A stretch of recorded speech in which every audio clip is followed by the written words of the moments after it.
written by Rowan Atkinson and Richard Curtis and produced by Griff Rhys-Jones, from 1979 we look at the career of the Knight of the Theatre, and the first of the Atkinson People. Too hot to mingle friendship far is mingling bloods. I have tremor cordis on me, my heart dances, but not for joy, joy. Oh, this is entertainment my bosom likes not, nor my brows. Today, this man is 60. Why, that's my borecock. What has smutched thy nose? He is one of England's greatest actors. All the world's a stage, and all the men and women merely players. We take this opportunity to look back over the illustrious career of this country's noblest knight of the knightly performers, Sir Corin Basin. Oh, foul room of night! In the most competitive, backbiting, ambition-ridden... Oh, foul ambition! ...and disillusioning business of them all. All!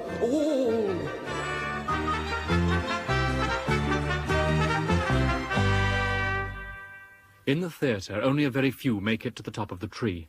Most are content to sit quiet in a lower branch. Others climb higher, but fall and break their spines, and some, of course, are in a different forest altogether. But Sir Corin Basin is at the very top.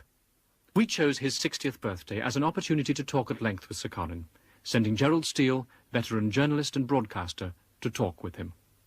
Sir Corin Basin? Yes. When was it that you first became interested in the theatre? Oh, that's a long story. As a very young boy, I was very shy and nervous. Nervous, yes. Yes, nervous. And often I didn't dare go out. Dare go out, yes. Please. Please, yes. No, please stop interrupting me. Stop interrupting, yes. Good. Well, one day my nurse... Nurse, yes. One day my nurse made me go out to watch a show by Douglas Byng. Byng, yes. Yes, Douglas Byng. Byng, yes. Yes, Byng, Douglas Byng, the famous female impersonator. Male impersonator, yes. Female impersonator. Female impersonator, yes. This was, don't you know... No, yes. About 60 years ago, so his career was really just starting. Starting, yes. Starting. Starting, yes. Yes, starting. Yes, starting, yes. Do be quiet. Quiet, yes. Stop talking. Talking, yes. Stop it. Stop it, yes. Stop saying what I'm saying. Saying yes. And then saying yes. Saying yes, yes. We decided to allow Sir Corin to tell his story in his own words. He begins with a description of his earliest memories. Well, my family, of course, always say that I gave my finest performance at birth, although I tend to feel my Tamburlaine at the Old Vic might have the edge on it. My father was a very intolerant man. He disliked most things except some types of brandy and Indian servants. But particularly he disliked women and children. If ever he saw me about the house, he'd get down on all fours and start barking at me and trying to take a bite out of the seat of my trousers. He was one of the last great eccentrics. And then there was my mother's brother, Oliver Turnbull. My father used to say that Oliver was a great wag, and they used to sit up late and talk and wag, I suppose. My mother, of course, used to be left tied upstairs when Ollie visited, but for her to have complained would only have meant another thrashing for me. My father said that thrashing was very good for me, since it taught me that the world was a difficult place, which wasn't quite true. It rather taught me that my father was a vicious sadist. But perhaps on reflection the two things do come to the same one thing. In this habit of beating me, he resembled, I always felt... It is often difficult to draw Sir Corin away from his familial meditations, and we take this opportunity to remind listeners of one of Sir Corin's early triumphs, the part of Terence, in the little-known Jacobean Gothic tragedy, The Tragedy of Terence, or The Recalcitrant Lunatic. As we join the recording, Terence, overacted by Sir Corin, is walking down a corridor in a castle in 16th century Italy. Ah, now I am alone.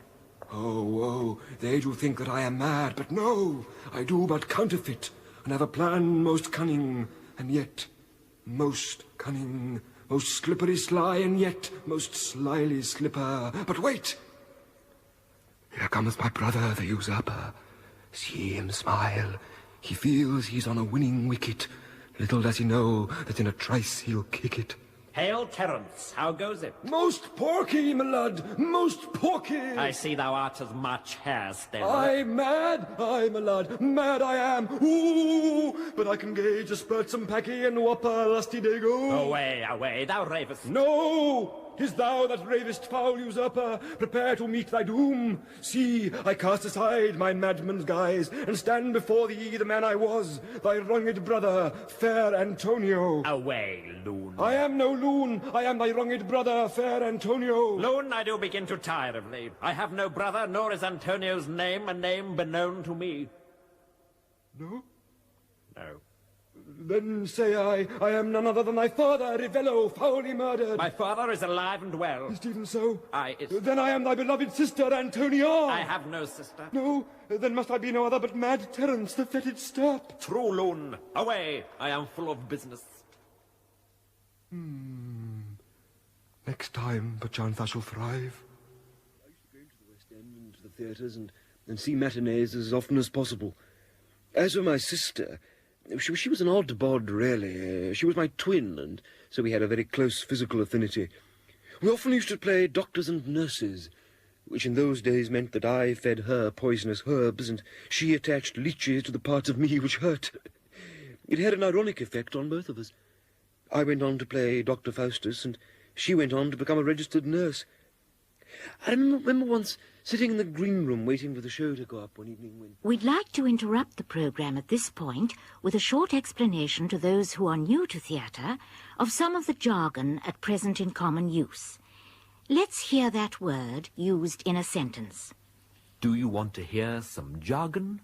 Back at my place. Jargon is a word used to describe words or phrases that have a unique meaning to a particular field of enterprise. I have an enterprise planned for 2 o'clock. In the world of the theatre, one of the most common of these special words is flies. Flies are the stage machinery from which items of scenery can be raised or lowered, that is, flown out or flown in. Here are some more typical uses. I'm flying tonight. Are you? He is stuck in the flies. I'm Larry. Fly me. For stage positioning, upstage and downstage should be self-explanatory. I am downstage. Is that you, upstage? Although there is a special application of the word upstage to the activity of stealing the limelight. You upstaged me, you bastard. The stage flat is possibly the most used and most useful of all stage machinery, and despite its potential ambiguity, the word is rarely confusing in use. What a nice flat. Did you paint it yourself? This flat is not flat. I'm a flat. Fly me. And lastly, to the safety curtain that is required to appear for a minimum period during the interval of any public performance.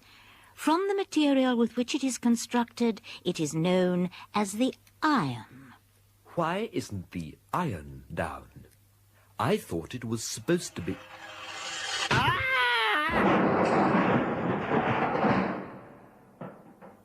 And now back to Sir Corin Basin. I used to take part in house and school plays and in dramatic readings as often as possible. After home, school was wonderful, and it was at school that I first met Harold Foster, Sir, as I knew him then, who was assistant housemaster at my house, Ricketts, and turned out to be one of the greatest influences on my acting career. It was he who taught me truly to identify with characters. He used to invite me round to dinner. He didn't have a wife, and on my invitation card would be a name, be it Cleopatra or Caliban, which character I would have to pretend to be throughout the evening. There were tricky moments, as when he invited me to be Hamlet's father, and I had to spend the entire evening saying nothing until he ended up pouring brandy down my ear and inviting me to come back the next week as a ghost, which was equally testing, since while I had a great deal to say, primarily about revenge, I could eat little, being physiologically insubstantial. I had to put up with my fair share of bullying like everybody else. Things were often pretty rough. For punishment we had to learn the Aeneid backwards, or write a 10-side essay entitled 100 Ways with Vegetables, which, as you can imagine, was fairly alarming for someone as sensitive as myself. And then I could be put on bikes, a punishment in which I had to chase the house prefects who were on motor bicycles round the running track, and if they caught up with me, rather than vice versa, they were allowed, indeed obliged, either to beat me with canes or pull out strands of my hair before rushing off to give me another chance of catching up with them. Still, I often go back there, and it's heartening to see some of the old masters, some of whom must now be in their 120s, still going on with their old duties and referring to me affectionately, as they always did, as Baldy. Only a few years ago I went back, I remember, one speech day to give prize. Sir Corin does not mention that at school his practical acting experience did in fact range over the entire dramatic spectrum. In his last year, he played the part of Philoctetes in a production of Euripides' great drama in the original Greek. We join his performance at the point where Philoctetes, his green septic foot causing him unspeakable pain, has just discovered that Neoptolemus has come to fetch him, not out of love, but as a lackey of his greatest enemy, Odysseus, who stands nearby and hears the speech of the injured man. Philoctetes talks of the lost concepts of honour and humanism. Oh, my moros, kai pat... Well, there's no point listening to that since no one understands a word nowadays. Even so, it was a very moving performance, and the plaudits Sir Corin received encouraged him to try for RADA, the Royal Academy of Dramatic Art. I used to go to the theatre in the evening as often as possible. The first step towards a successful acting career in those days, apart from the traditional one in our profession, which is over the backstabbed remains of one's most talented contemporaries, was to go to drama school.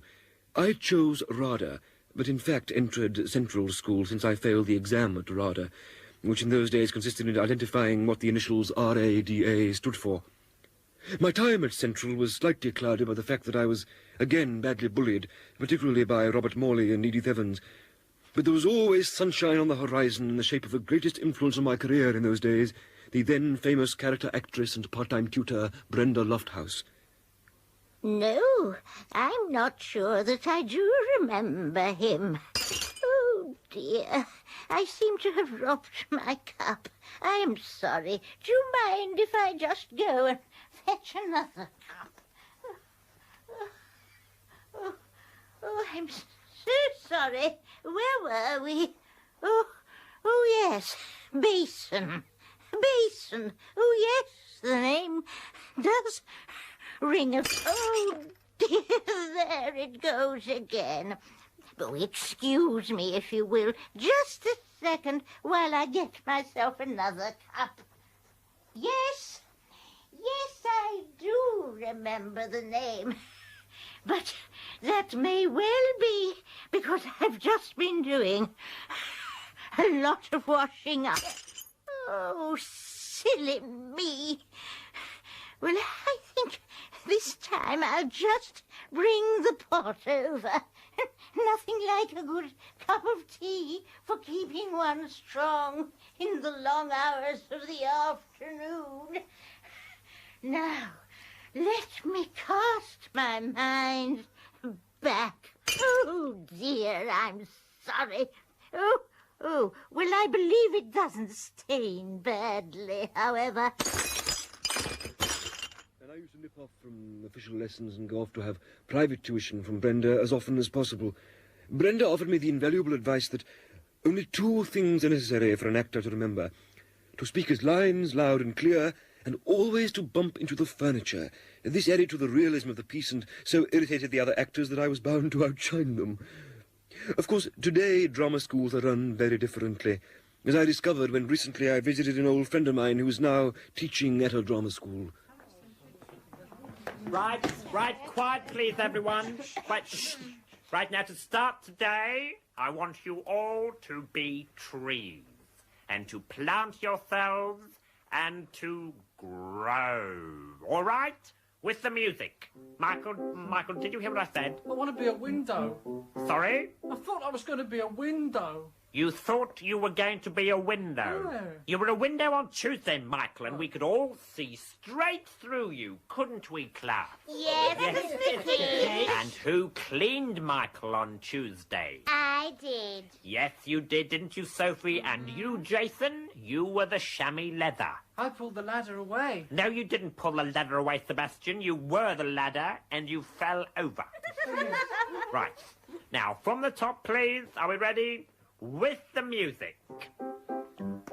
Feel it, now feel it, you're just a little seed. Make yourself really small, like a It baby must grub. always be the imagination, in my opinion, that's put to work before the bodily function. You see, the likes of Sir Corin here, I mean, he learnt his trade from statuesque Shakespeare, which for me is just one long, tedious, poetic deceit. You know, chap walks on stage and says, I am a lion. And you think, oh yes, you know, pull the other one, sweetheart. Second chap walks on and says, lummy, he says, how thou roarest. Then to complete the scene, third chap walks on and says, I lion too. We're all bloody lying, if you ask me. There's not a grain of truth between them. You haven't planted yourself yet. We've got to delve deep down now, Valentine. Down. Valentine, what are you doing? The floor was only porous this morning. Valentine, for goodness sake. I used to listen to what the older actors had to say and get advice from them as often as possible. One actor that I had little difficulty outshining in those days was Timothy Gaskell, whose performance of the storm scene in King Lear was described by a prominent theatre critic of the time as resembling the drunken stumblings of a rabid Covent Garden flower seller after an unsuccessful sex change operation. I believe he makes his money nowadays writing books about the royal family. Oh, he's a superman, and a gorgeous, lovely, lovely actor. He's just one of those actors with that indefinable something, that je ne sais quoi, of that genre that says, je suis un homme, je ne suis pas une femme. And he has that presence, of course, that command of stage, that arrogance, that charisma, that sheer zonk. It's all there in his each and every performance, as Hamlet at Farndon before the war, as Elvis in Joseph and His Amazing Technicolor Dreamcoat in Glasgow in '75, and as the young Duke of Lamp Heath in the Halo of My Sainted Aunt trilogy at Norwich. And, of course, a greed for adulation was very much a part of him. He loved the roar of the crowd, the big cars, the expensive restaurants, the beautiful people, the beautiful cars, the expensive people and the big restaurants, the expensive cars, the beautiful restaurants, and the big people. And money. Those were and are his life and loves. Of course, I used to dash off to the theatre in the evenings on absolutely every possible occasion.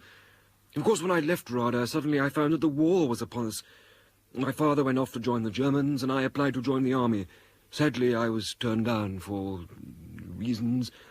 But I then threw myself straight into the melting pot of British war effort movies, and took part in such films as Bombs Away, Slaughter the Jerrys, and the riotous Watch It Hitler. But perhaps the film I enjoyed most, although my own part was very small, was in a film that came late in the war, glorifying the landing on the Normandy beaches. It gave me the opportunity to work with the legendary lighting cameraman Carl Biskin. Weather's pretty rough, eh, Corporal? Pretty damn rough, Scungy, pretty damn rough. Think we'll make it there, Corps? Oh, think we will, Spotty, think we damn well will. Cops, What's that, Bunty? Freddy's looking pretty rough. Oh, better try the old saltwater treatment. Okay, sir. 1, No, Two, I'm not that ill. Here, hold it, chaps. 3... Cops, What? Freddy asked me to give you this as a memento. My God, what a man. What is it, Porky? Hand grenade, corpse. Doesn't look like a hand grenade. It's missing that little clip thing. That's right, sir. Freddy took it with him, sir, so that even in separation, in a tiny way, you'd still be together. Oh, how moving, Porky, how bloody moving. Bloody stupid, too, if I may say so, corpse. Yes, that too. Only hours later, they reached the beaches. Corpse, we're here. Where's that, Grotty? France, Corpse. Doesn't look like France. Too many bloody Jerrys. That's why we're here, Corpse. Get rid of the bloody Jerrys. Too true, too true. Better get on with it then. Grotty, out. Right, Corpse. Oh! Snotty, you're next. Right, cops. Potty, off you go. I think I'll give this one a miss, corpse. What's that, Potty? Can't move a bloody inch, corpse. I think I'd better sit this one out. Nonsense, get out there. Can't, sir. Can't move a bloody inch. Cramp, sir. Nonsense, get a move on. Can't, sir. Cramp, sir. Can't move a bloody inch. Always get it when I've been sitting down too long. All right, Potts, but I hope you're not malingering or there'll be trouble. Right you are, corpse. Now look, watch the boat till I get back. Take this. It could be handy if any Jerrys drop by. Right, corpse. What is it? Hand grenade, Potts. Doesn't look like a hand grenade, corpse. It's missing that little... That's right, Potts. Bit of a bore. Oh, you can say that again, corpse. Fair enough. Bit of a bore. I still used to do that a great deal. But as a blind man is little without his dog, so an actor is nothing without his director, and I should pay tribute to all those directors who have squeezed every last drop out of the lemon of my talent. Men like Spigot, Ramblinsky, Bartok, and Monk. A young director that I always particularly admire and enjoy working with is David Feet. David is a young man with enormous promise. He's just begun rehearsals on a new play at the Royal Court, a Death Beetle. I'm told it's a powerful drama about a gay locksmith. I understand that rehearsals are going very well. Darling, I've got something very important to say to you. What's that, my dear? I'm afraid we're out of coffee. That's all right. I didn't want any. Well, I'd better come out with it then. I've just murdered your lover. No, now, Steve, your first line. Sorry, darling, I've got something very important to say to you. Right, is followed by your second line. No. I'm sorry, it's followed by Jones' first line, which is followed then by your second line. Yes. What is it? Sorry, I'm afraid we're out of coffee. Sorry, I'm afraid we're out of coffee. Sorry, no, I'm afraid we're out of coffee. Sorry, no, I'm afraid we're out of coffee. No, all I said, David, was, I'm afraid we're out of coffee. I'm afraid we're out of coffee. I've got something important to say. I'm afraid we're out of coffee. It's important, you see. It's crucial to the entire play. Do you see that? Yeah. Okay, from the top. Darling, I've got something very important to say to you. Good. What's that, darling? I'm afraid we're out of coffee. Bigger, Stephen, please. Surely, David, the passionate line comes later. I've just murdered your lover. Peter, we're dealing in this play with a highly intelligent man. Of course. So why should he lie at this time? I have something important to say. I'm afraid we're out of coffee. It really is that simple. Again, please. Darling, I've got something important to say to you. Good, good, good. What's that, my dear? Knockout. I'm afraid we're out of coffee. No, Peter, passion. I'm afraid we're out of coffee. More! I can't do it anymore. Good, good. Better. From the top. Darling, I've got something to say to you. What's that? I'm afraid we're out of coffee. Don't worry, I didn't want any. Well, I'd better come out with it then. I've just murdered your lover. Okay, good. Marvellous. Yes, it's a start. David, look, surely, don't you think the focus could shift slightly? Well, of course it could. We could make cars without wheels, but they wouldn't be a lot of use. Well, that's true. Right, come on, let's get it right. Can I say something? What? I'm afraid we're out of coffee. It's coming, it's coming. Absolutely. You're quite right, and for those reasons I've always tried to keep in touch with the theatre. Nevertheless, if a worthwhile offer comes to me from television or the cinema, I do not, as some, turn it down as a matter of principle. This was my reasoning when I accepted the part of John Mackin, the father in the BBC prestige serial about life on a pre-war Merseyside farm. I enjoy doing a strong character part again, and for the record, I also happen to believe that in its social realism and compassion, the programme was a great milestone in television situation comedy. Morning, Mum. Morning, Dad, stupid. Morning, Dad. That's not your dad, stupid. That's a cow. Looks a lot like Dad, though.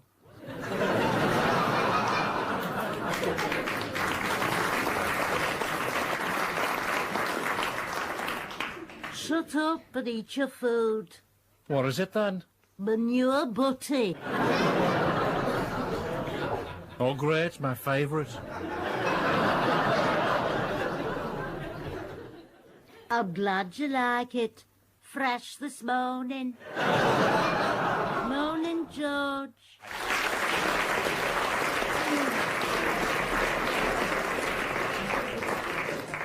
Shut up, you old cow!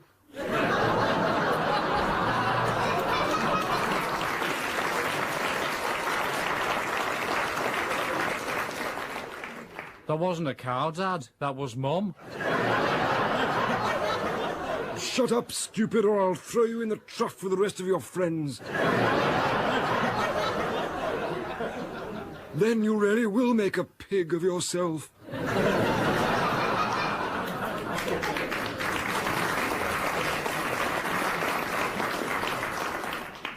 Come on, ugly. That manure should be ready by now. Some of us have work to do.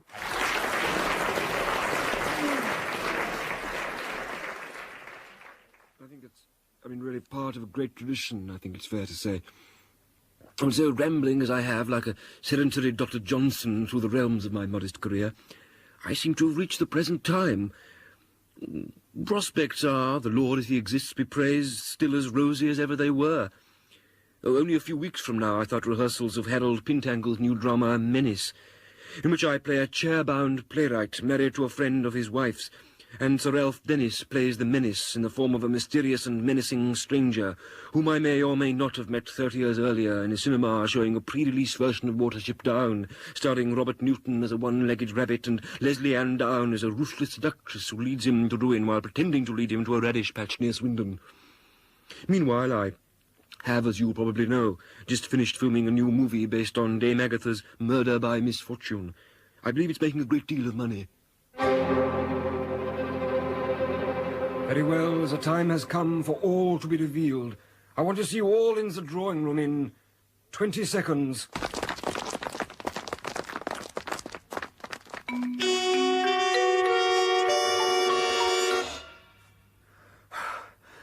Very good. I'm glad to see you all here. I am sorry I'm late. A touch of the indigestibles, you understand. I apologize. That's all right. But why am I apologizing, I ask me, eh? Here in this very drawing room in an English country house is sitting a man or woman or servant responsible for 4 horrible murders, and it is he or she or the servant who will have to be fating his apologies. But first, let us look at the circumstances of the murders.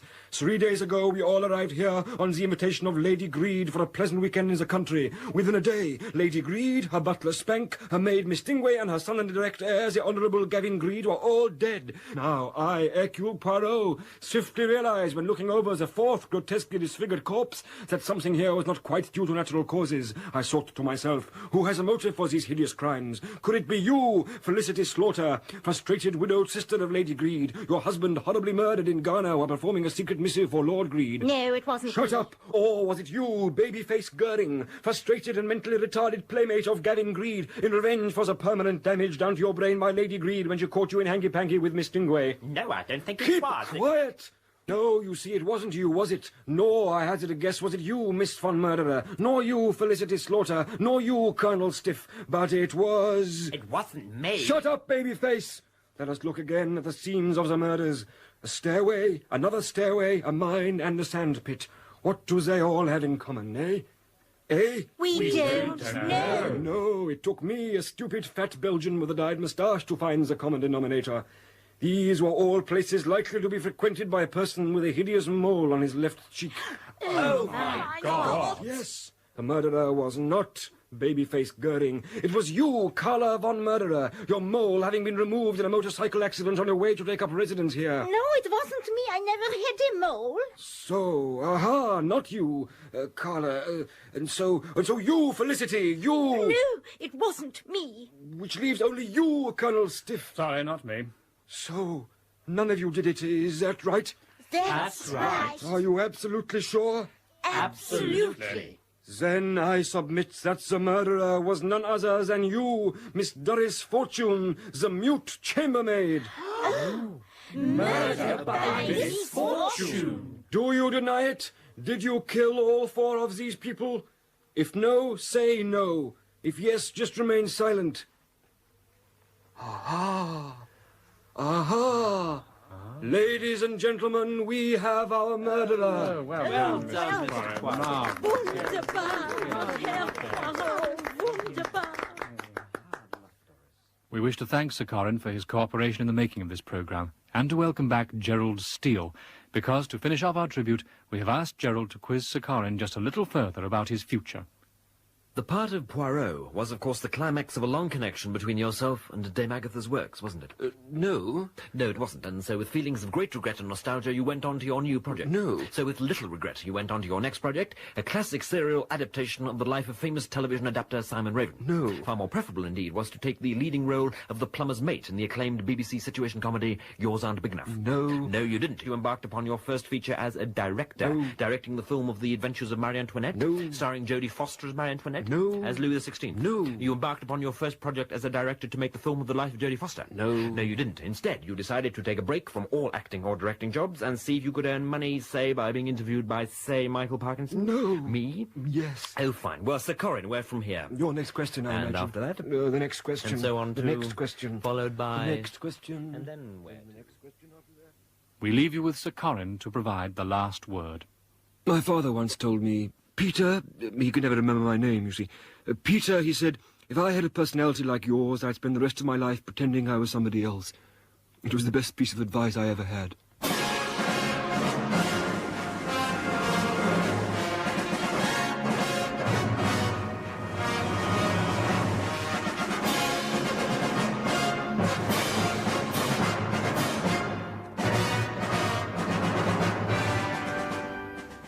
That was Sir Corin Bateson talking to anyone who happened to be listening.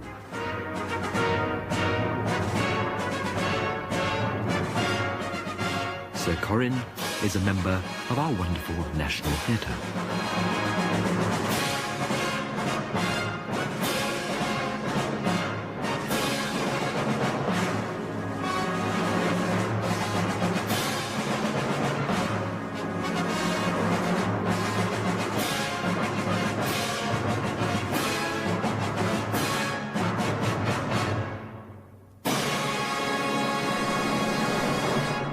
Very enlightening.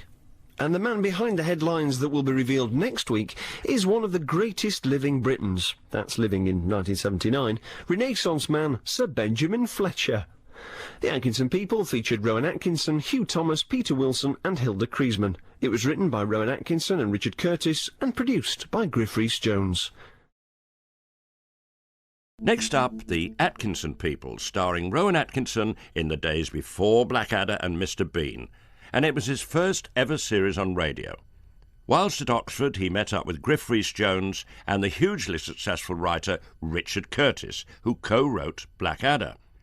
A successful show in 1976 at the Edinburgh Fringe landed Rowan Atkinson the same agent as John Cleese, and with television's groundbreaking comedy programme Not the 9 O'Clock News just around the corner, fame and fortune was not far away for the young Rowan Atkinson and his friends. The Atkinson People was first broadcast on Radio 3, and it was clearly a forerunner to Blackadder, with its satirical wry investigation into the lives of imaginary great men. In this episode, we are introduced to the life of Sir Benjamin Fletcher, a great man indeed. The team is composed of Rowan Atkinson, Hugh Thomas, Peter Wilson and Howard Goodall, with a script written by Rowan Atkinson and Richard Curtis and produced by Griff Rhys-Jones. These were very much the stars of the future. This is Radio 3. In about half an hour, we are broadcasting a special programme recorded by French radio in the Royal Festival Hall last September.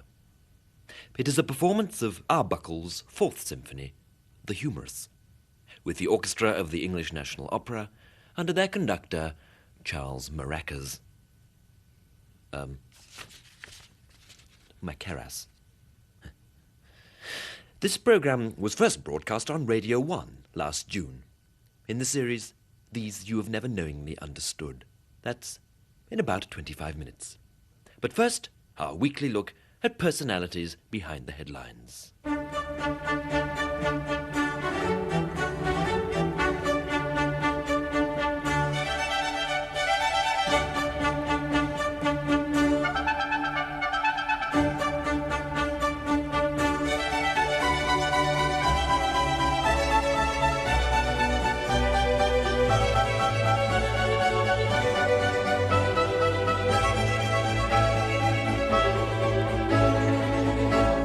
Hello.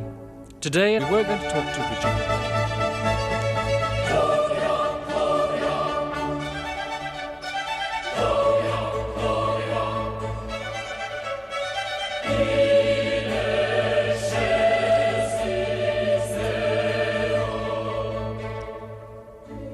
So instead, we're going to examine the life and times of one of the greatest living Britons, Sir Benjamin Fletcher. Writer, statesman, soldier and academic, cabinet minister, philosopher, Nobel Prize winner, Christian, scholar, broadcaster, musician, mountaineer, vice-chancellor of Salford University, painter, farmer, merchant banker, angler, diplomat, oceanographer, historian, magistrate, horseman, collector, wit, raconteur, roue, animal lover, and television personality. A great man indeed. A man who achieved so much with just the application of his great gift of common sense. That's the sort of sense, he used to say, that even common people have. Our story begins at Kilburn Castle in Berkshire one dull grey afternoon in late November 1918. It had been drizzling for most of the day. The sky was overcast, and rainwater was scudding off the sheep's backs like mulled wine off a baby's bottom. the Marquis of Kilburn, Sir Benjamin's father, was visiting the Marchioness for the first time after the birth of their first child.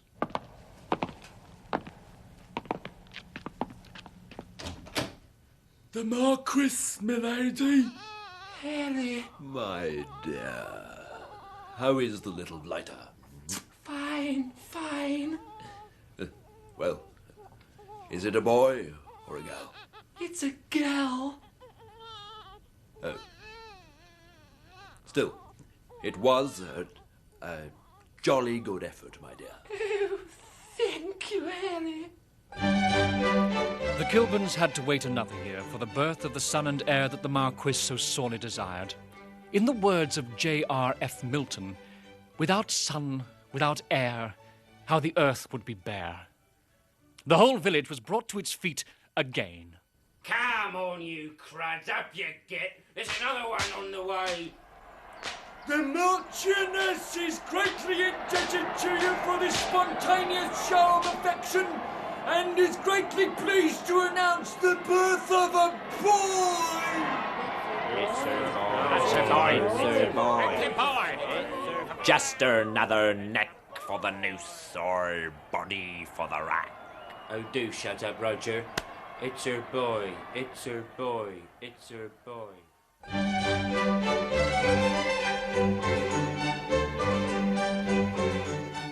And so to a childhood of great luxury and an education of privilege. Few things were denied the young Benjamin, least of all real estate. To him, his father gradually apportioned responsibility for the running of all his estates. He was given his first farm at birth, and numerous items of agricultural machinery the following Christmas. Wealth thus amassed resulted in him having, at the age of 5½, personal control over nearly 65,000 acres of East Anglia, as well as a turnip plantation near Whitehaven and a rat-catching agency on the Norfolk Broads. Sir Benjamin's formal education began at the age of 8 at a prep school near Ascot. Someone who knew him very well at this time was Matthew Fraser, his metalwork teacher, who was now Provost of Glasgow City, and it was in Glasgow that he spoke with Michael Brinkman. He was a great guy, a great man, a great friend. At school he was very popular indeed. It was terrific actually whenever he got any duck, any food from home, because he'd always measure the graph of what you're going to do after the fact we walk to both of us, I remember that happened all the time. And he was a great joke teller, of course, a great storyteller. There was a great tale he used to tell, I remember, about him and a friend of his from home. Who apparently, the two of them used to take the back together and scrap like a dog. You don't plop how many times it took to plop that down about the other way around the tree. But that didn't last long. I knew that one day, despite everything, he'd settle down. And he certainly did. Right. How was he academically? Oh, intelligent, but never did a stroke of work. Not a stroke. It was always a secondary consideration with him, If funny stuff at the time, kind of thing. But he never did. No, he never did.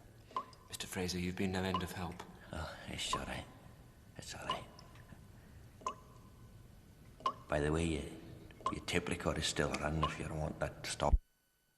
If I were to speak epigrammatically, one might say that from the horrors of prep school, Sir Benjamin went on to become the horror of public school.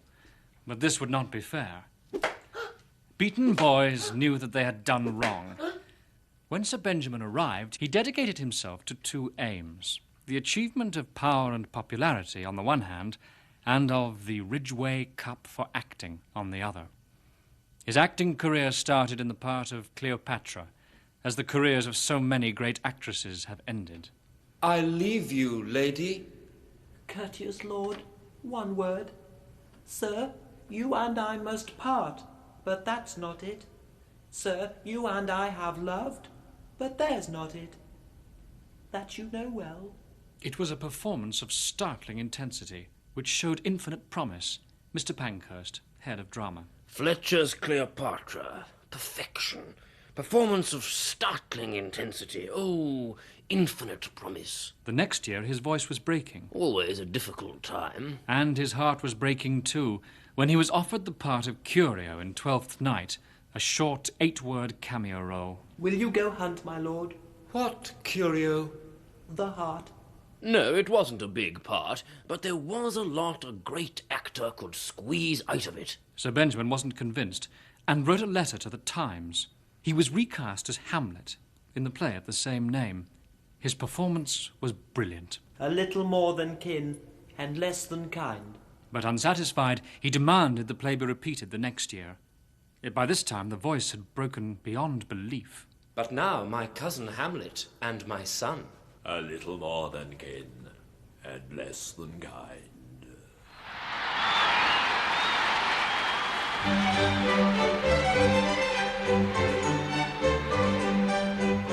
It was a sensation, and undoubtedly the deepest performance by any actor in the history of the school. The response was amazing, and soliloquy after soliloquy was called back for encore. Scene after scene repeated. Young boys swooned, and senior masters passed away. The Ridgeway Cup was recast in gold, and the headmaster's daughter offered herself in marriage. Sir Benjamin refused, as he recently recollected in tranquillity. Well, I didn't want to marry the first piece of tat that came to hand. The performance was repeated annually, but concentrating on other matters, Sir Benjamin found he had less and less time for acting, and after receiving the Adolph Prize for Discipline, he almost gave it up entirely, apart from the recital of crucial soliloquies at time of national crisis. At last the day came to leave the alma mater.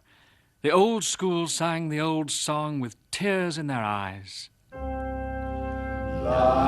an ancient mountain growing from a molehill to the sky, so we follow, coming, going, to rule this land eternally. The farewells were said. Goodbye, Fletcher. Goodbye, Headmaster. Look after yourself. Will do, H.M. And the future lay before him, a turkey just waiting to be stuffed. Bye-bye, Fletcher. Bye-bye. Cheerio, bye, Fletch. Cheerio, Goodbye, bye. Fletcher. Bye-bye. Good luck. Bye-bye. I love you deeply, you know that. Good cheese, Smelly.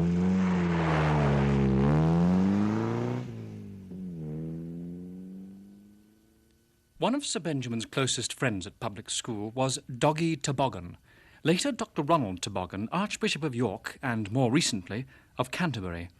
He spoke, at Lambeth, to Gerald Bell. Yes.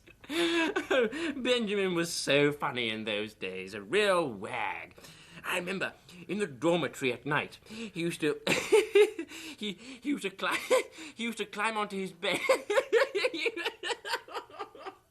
He used to take his he used to spin it round the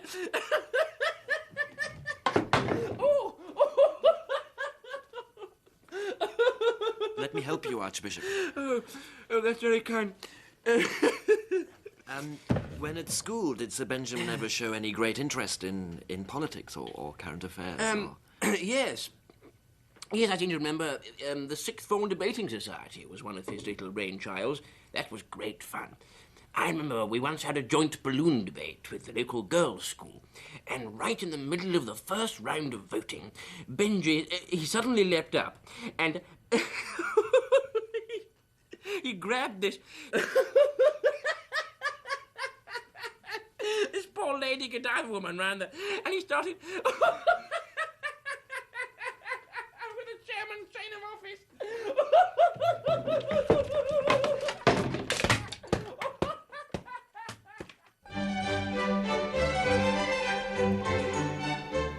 Sir Benjamin left school for university at the age of 19. He worked hard, beagling being his only extracurricular activity, and he took a formal first from Balliol College, Oxford, in 1940. He went from here into a long and successful career in journalism that spanned 20 years before he entered politics seriously in the early 60s. The 50s were a particularly fruitful time. From 1955 until 1958, Sir Benjamin was an agony columnist with the New Statesman. The editor at the time was David Wynne Davis. Michael Brinkman spoke to him on the phone. Oh, he was great. He was knockout. He just had a way with the words. That was the top and Bottom. A bottom of it, yeah. He just had a way with the words. What kind of words?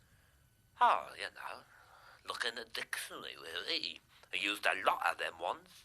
He'd just string a few together in his head, hammer them into some semblance of order and fling them down onto the paper. Then on to the next sentence. An exhaustive procedure. Yeah, but that's what writing's all about. Well, you're right, of course. Yeah. Was his writing of a high quality? Well, he was a fountain pen man, of course. I could never take the leaking myself, but he was a devotee. 'Cause he couldn't type. I don't know why. He used to get his fingers stuck between the keys. But yeah, he could write. Real neat. Look, if you don't shut your gob, I'll sew it up. Sorry about that. Oh, that's all right. Many have described his style of journalism as being that of a latter-day George Orwell. Who? George Orwell. Eric Blair. No, I don't think they influenced him that much. He was essentially very original. Kept himself very much to himself. Meaning? I'm not sure, actually. But he was a great contributor. Oh, huge. Yeah. Huge. Sir Benjamin has frequently been at the centre of controversy. In a discussion with the then-young George Davis on a Panorama programme in 1965, women's liberation was one of the topics considered. The nakedness of woman is the work of God. But I think women should have these rights too. I mean, it's silly to just sit there and say it's a man's world. Look, God made the woman for the man. Oh, rubbish, absolute rubbish. Well, that's what they say. Tommy Rock, women should be liberated. Chain-wise. Chain-wise, yeah. And I mean, never more so than in a marriage. I mean, that old truism about marriage, starting when you sink into his arms and finishing with your arms in the sink, I mean, wasn't just taken off a tea towel. Well, you're right, but of course it actually derives from the PMS dilemma. PMS? Premarital sex. Of course. I mean, people say, don't they, that it is so essential to establish the physical relationship before entering any long-term emotional one. But I ask, is it? I think the crucial word here is long-term. Well, it's two words. Both quite short. It's quite short, that's right. Because it's not a long-term problem. It's a short-term problem? Well, it's a problem in the short term, certainly. But having said that, you suddenly realise that so many problems are. I mean, sex discrimination, I would probably disagree with on principle. But discrimination against sex is just downright unproductive. And yet, at the same time, I can't help thinking that there must be a place for romance. I don't know. I may be just an old romantic, but I just don't believe people change. No, they don't. No. I mean, one woman's body is very much like another woman's body, with the possible exception of my wife. I mean, it's like going to the cinema, isn't it? I mean, I remember the first time I ever saw Citizen Kane. I thought, I've got to see this again. Right. But the second time, of course, I felt as though I'd seen it all before. As you had? As I had. Yes, I wonder if irrelevancy is the answer. Well, there isn't any irrelevancy, really, is there? I mean, there's only apathy, rampant apathy. Apathy. You don't even know what the word means, do you? Well, no, and I don't care. Oh, Benjamin, really? Now, look here. I'm going to batten down the hatches, bring all my hands onto the deck, fire a few points across your bows, and hope they won't go over your head. 1. Shooting everybody in dole queues wouldn't create any more jobs. On the other hand, it wouldn't need to. And 2, by the same token, it has always struck me as strange that in the name of liberation, women should chain themselves to railings, and to gain more support, burn their brassiers. That is in a nutshell, isn't it, really? I think so. Or at least, as an argument, I think it'll be a pretty hard nut to crack. Have you always intended to be an MP? No, I was going to be a vet. But then I suppose that's every schoolboy's ambition. I'd always enjoyed the company of animals, cows, pigs, that kind of thing. And sheep, of course. But at the same time, I felt I was probably more at home with people. I felt as though I could, understand them a lot better. I just knew somehow that we'd have a lot more in common. Intuition? Well, a conditioned reflex of some sort, certainly. Now, how does your wife fit in? Well, my wife and I are married. That's the connection there. And yet, we only ever talk about liberation when I'm doing the washing up. Back to the tea towel. Sir Benjamin Fletcher has been in his time Minister of Transport, Minister of Social Services, Chancellor of the Duchy of Lancaster, and Leader of the House of Commons. For his services to the Crown, he was knighted in 1972. This was appropriately but a few weeks before his famous Life's Uncertainty speech to those assembled at the Lord Mayor's banquet at the Guildhall that year. Her Majesty's Government would like to thank the Right Honourable Lord Mayor for his kind toast. And now to reply on their behalf, Sir Benjamin Fletcher, MP.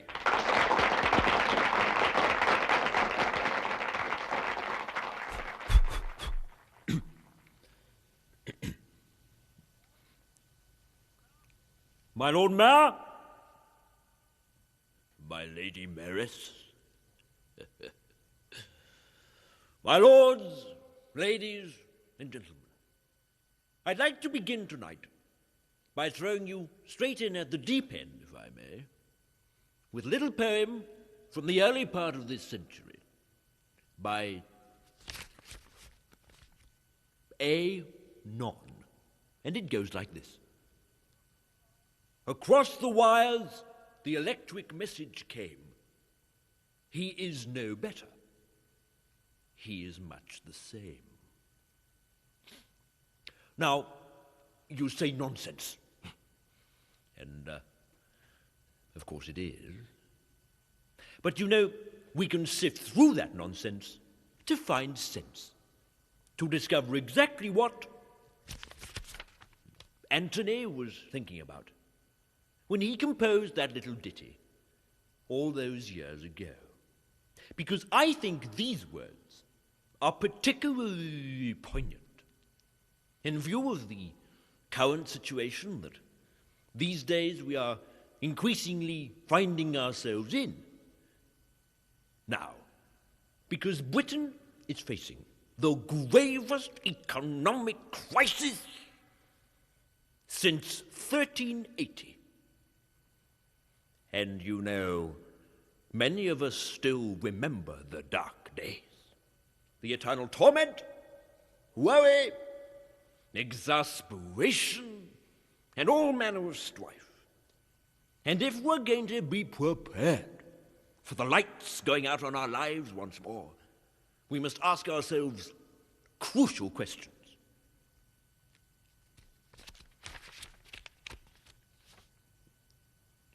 Where are we?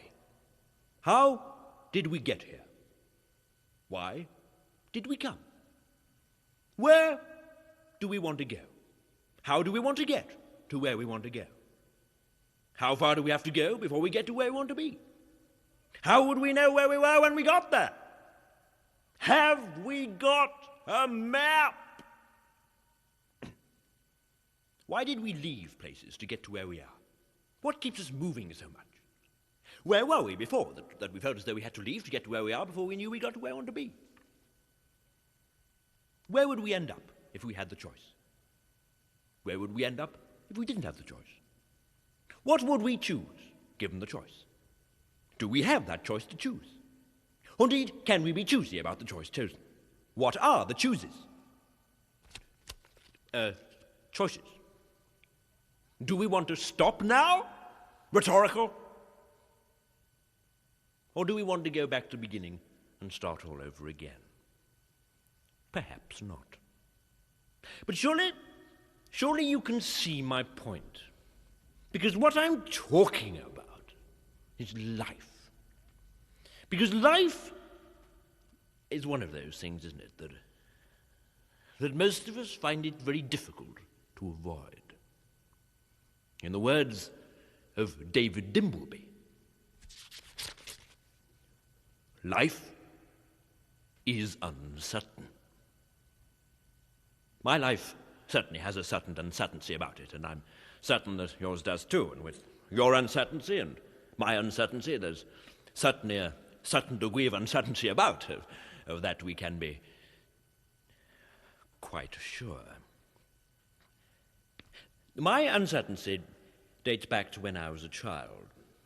I was very young in those days, and all I really remember of the time was the 12th birthday party of an old flame called Joyce Maud, who's now a consultant with British Gas.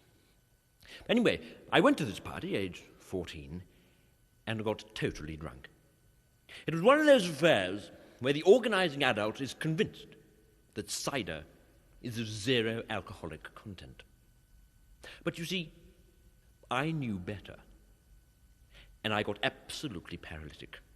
I was rolling about, drunk as an empty glass, bombed out of my tree. I was as poo,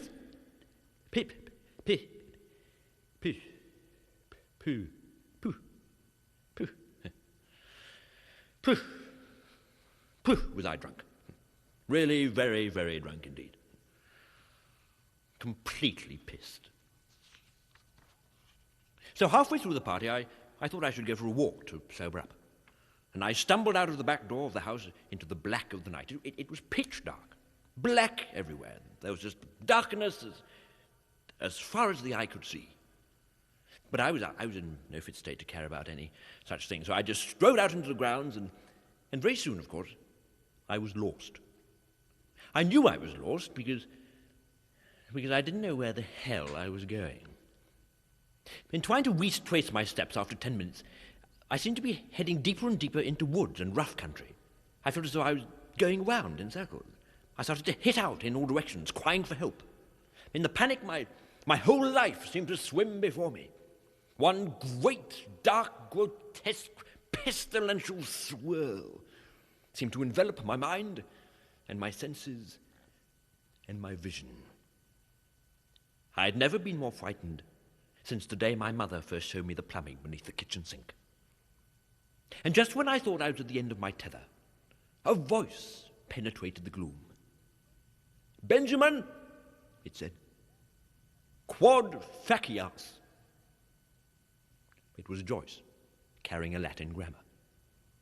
"Veni vidi," I observed wryly. "Sed non sum ubi expectare esse." She looked me hard in the eye. "Castris positis," she enjoined. "Caesare rapuit virgines."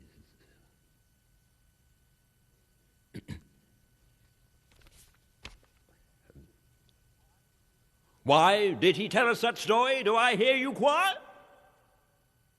No. Well, it's all to do with guidance, isn't it, really? About guiding people. About telling each other where to go. Because we must have purpose. We must not be purposeless. We must not exhibit purposelessness. We must be purposelessnessless. We must all act like guides, like girl guides. They guide people, don't they? And of course they're girls. And girl guides, like Boy Scouts, they have their motto, don't they?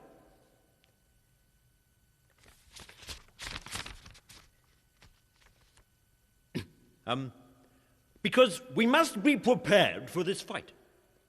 It is easier for a witch man to pass through the eye of a needle than it is for a camel to...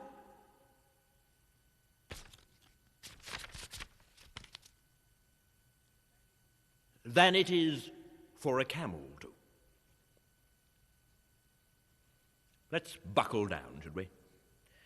Because we don't want to end up, do we? Because we don't want to end up, do we? Like the blind man in the dark room, looking for the black cat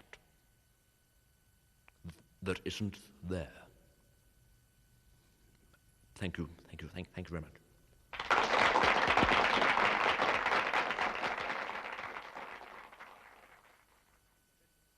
Sir Benjamin Fletcher, writer, statesman, soldier and academic, cabinet minister, philosopher, Nobel Prize winner, Christian, scholar, broadcaster, and television personality. Next week, we look at Hugh Greenwood, the new chairman of BSC, the British Steel Corporation. British Sugar Corporation. British Shipbuilders Corporation Company? Conglomerate. Cult.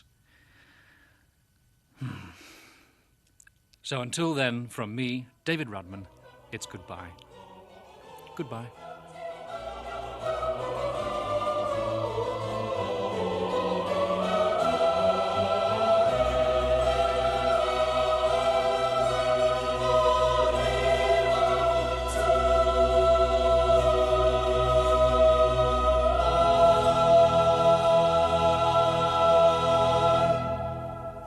Sir Benjamin Fletcher's autobiography, blue-rinsed but never whitewashed, is published by Henley & Soames at £5.95. Rowan Atkinson and his friends in the Atkinson People in his first series for radio.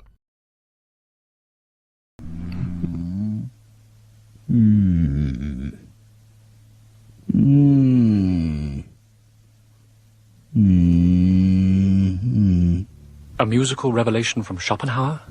Or the mating of a rare Nigerian bird? Neither. The sound that you are listening to is the last recorded evidence of the philosophic career of France's greatest contemporary thinker, Georges Dupont, actually caught here on this tape in the act of thinking. But what, we ask, is he thinking about?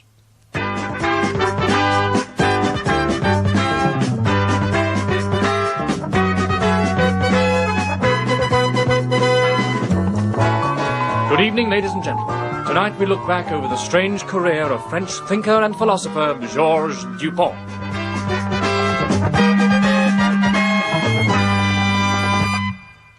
Little is known of his childhood. He was born in 1900, the same year as Louis Armstrong, king of jazz, in the small village of Perignon, deep in the Dordogne. Marvellous word, the Dordogne.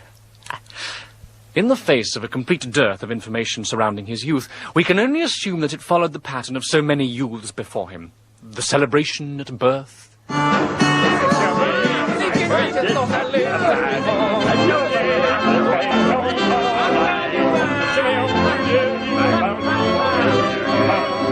The christening. Et Spiritus Sanctus. Amen.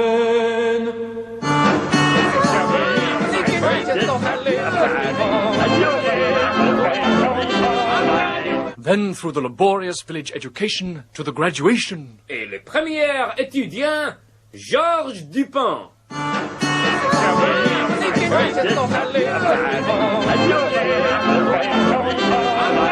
And finally, the inevitable marriage to a local girl. Does you, Georges Dupont, taking her, Jeanette Giscard d'Estaing, as your lawful wedded husband? I don't.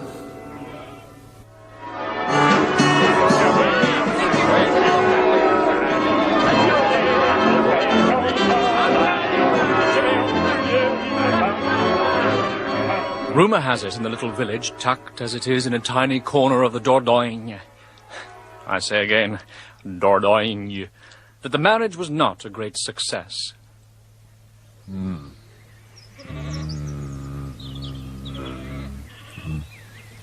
Quoi? What? Rien. Nothing. Rien, rien, Nothing. rien. Nothing. Toujours Nothing. rien. Always nothing. Aujourd'hui, rien. Today, nothing. Demain, rien. Tomorrow, nothing. Hier, rien. Yesterday, nothing. Tais-toi, vache. Do keep quiet, cow. Oh, oh, oh. Boo-hoo. The old story. Boo-hoo. How often is great genius born out of suffering? The list is long and noble. Beethoven, Samuel Johnson, Kunta Kinte, Delius. As the marriage grew less and less bearable, Dupont withdrew more and more into himself.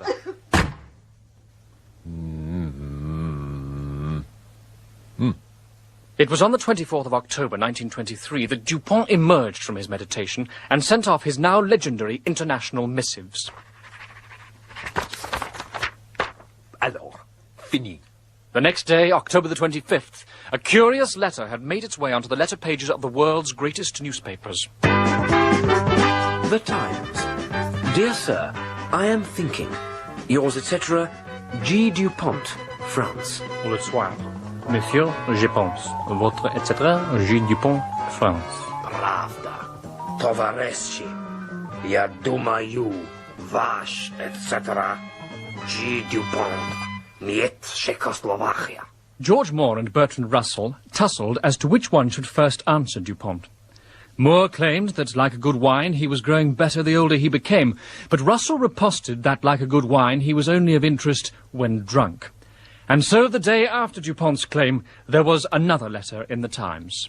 Dear Sir, about what? Etc., Russell.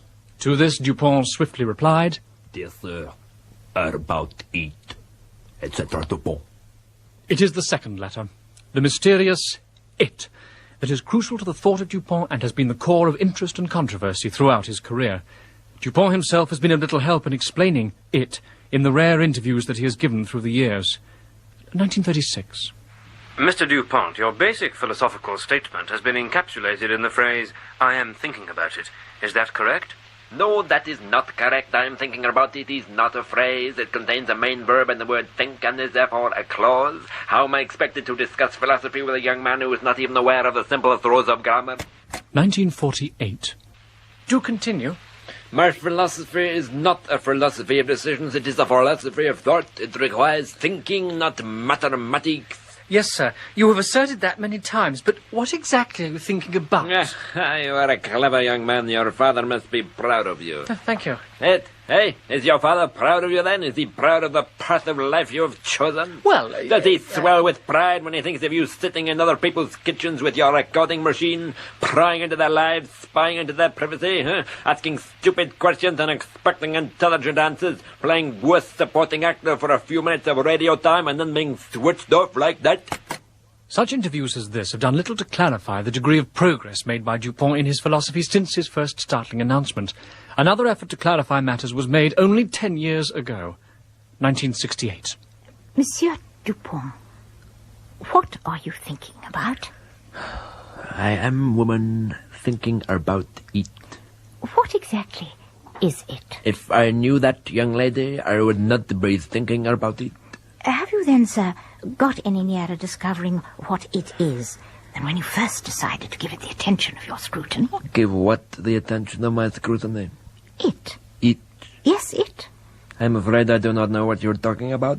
I will have to think about it before I can answer you. But what is it?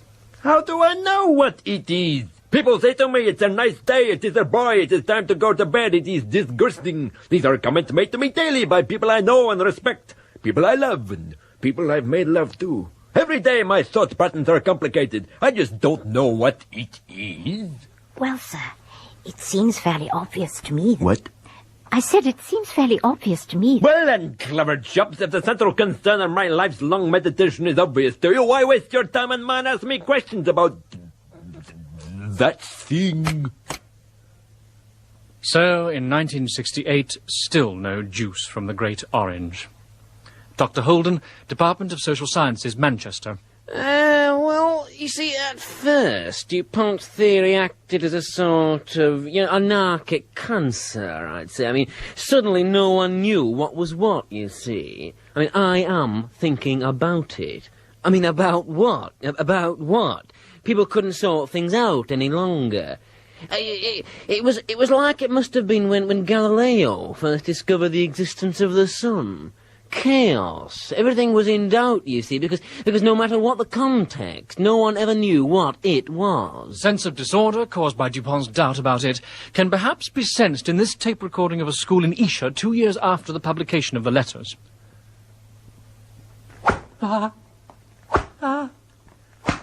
Right, sit down, Bartlett, if you can. Thank you, sir. Sir? Yes, okay, Wood, what is it? I don't know, sir. Don't be stupid, boy. What do you want? Oh, sir, I've left my pencil behind, sir. Where is it? Well, I don't think anybody knows that, sir. Well, don't disturb me in the middle of a lesson, then, Wood. But what about my pencil, sir? What about it, Wood? What about what, sir? Wood, your name seems to reflect the texture of your brain. What about your pencil? Oh, the pencil, sir. Yes, the pencil. Where is it? Oh, but, sir, Mr. Dupont doesn't even know if it is a thing that has a place. Wood, you're trying to be clever, aren't you? That's it, isn't it? Isn't what, sir? Isn't it what you're trying to do, to be clever? Well, sir, I don't know, sir. I mean, it could be anything, sir. What could be anything? It, sir. Okay, Wood, I've had enough. That's it. What is it, sir? Shut it, Wood. What, sir? Your mouth, Wood. Oh, is that it, sir? Is that what? What everybody's talking about? Is my mouth the centre of the world's prime philosophical debate? Wood. Soon there arose a situation where there was a distinct difficulty in talking about almost anything without some confusion. Nice day, isn't it? Isn't what? No, I mean, it is a nice day, don't you think? Well, I don't know why it should be any more a nice day than it should be an elephant or a sandwich or a figment of Dupont's imagination. No, I mean, look at the weather. The sun is shining, the birds are singing, there are no clouds. Therefore, nice day. Yes, I can see that. So what? Well, so nothing. I'm simply pointing out as a gesture of friendship that it is a nice day. Now, you keep saying that. On what grounds could you possibly come to that conclusion? Oh, my God, I could with all the strangle that millions of other bloody possible Frenchman. interpretations of it. But of course nobody did strangle Dupont, and he continued to live in almost complete seclusion. First in the Dordogne. I will say that again for animal lovers. The Dordogne. And later, somewhere in Normandy, his reputation and his neck, as far as we know, still intact. What communication there was with him could only come through the seeking out of his friends and intimates, a painstaking process often with disappointing results. In 1970, I spoke with Professor Parker of Suncrush College, Cambridge, friend and admirer of Dupont, about Dupont. Yes. Professor Parker, how do you rank Georges Dupont? As a philosopher or as a man? As a philosopher. Ah, because if you'd asked me how I rank him as a man, I should say very highly indeed. He was a very attractive man. Beautiful, I should say, in his peculiarly French way. No, I meant as a philosopher. Yes, I think the word is beautiful. His skin had that marvellous texture that we English just don't seem capable of attaining. That tender smoothness, as though it had been conditioned daily with olive oil. And his philosophy, Professor Parker? He had this marvellous way of talking, this superb guttural monotone, something like the sandpapered croak of a frog. Well, of course, it was the croak of a frog, but I'm speaking similetically. No, that isn't right. What is the adverb from simile? I'm afraid I don't know. No, George didn't know either. I remember we used to sit here day after day, our lithe young bodies brazen in the sun, thinking about just that. I used to suggest things like simulaciously, and he'd throw back his long neck and laugh and call me a stupid old homosexual goat. And then he'd suggest similarly, and I'd leap on top of him, giggling and yelling things like, "Oh, you old frog, you can't even speak English yet." Yes.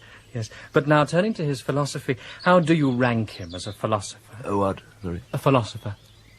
Oh, so that's what's become of him. Goodness gracious me, so that's what's become of him, is it? When I knew him, he was just a supple young tree, bursting into blossom, dreaming, scheming, misdemeaning here in the meadows. Oh, those were the days, and to think that sinewy thing turned into a philosopher. A crapulous old bore playing with words because nobody would allow him to play with anything else. Was he a good philosopher? How do you rank him as a philosopher? Later, in 1974, I tracked down another friend of the philosophers. Yes.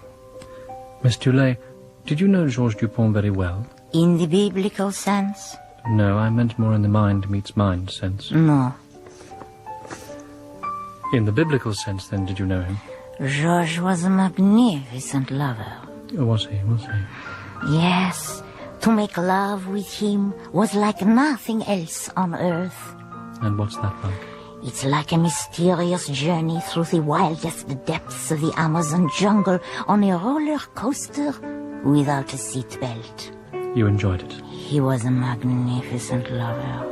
And what about his philosophy? He was a great philosopher. Yes, he was indeed. A great philosopher and a magnificent lover. Yes, that too. You knew him?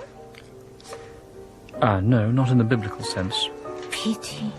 He was a great lover. He didn't discriminate. And what about his philosophy? Would you say he loved that too? Yes, he loved philosophy also, but most he loved me. When the lights faded low over La Rue de la Madeleine, even when those whistling waiters had stopped to whistle, he would say, Anne-Marie-Claire Simone, and I would say, Georges, and he would say, philosophy is a game for mugs. I like most to make whoopee. To make whoopee? Yes, to make whoopee. Was he a good chef? No, to make whoopee is to make love. So he didn't talk about his philosophy a great deal? No. Sometimes I would ask him about his philosophy, but his reply was curt. What did he say? Curt? So, Georges Dupont, a philosopher who clearly didn't mix work and play. As you can see, no end of research had brought us really close to Dupont in the earlier years of this decade. Yes? Ladies and gentlemen, I would like to interrupt what I'm saying by apologizing to the more thoughtful of our listeners for referring to the act of lovemaking as play. This is or was obviously a trivialization of one of the most beautiful and meaningful things that life has to offer. I'm sorry. But now back to Dupont. The lack of success in analysis of his theories led to puzzlement, puzzlement to irritation, and irritation to indifference. By 1976, as I passed through the dark corridors of the BBC Culture Department, I felt almost overcome by the waves of boredom that washed over me every time I mentioned Dupont's rather facile name. But earlier this year, Dupont at last smashed back into the popular consciousness. It was his first pronouncement for almost 40 years. It was in the Times of March 23rd. To the editor of the Times. Dear Sir, I think that I am thinking. Yours, etc., Dupont.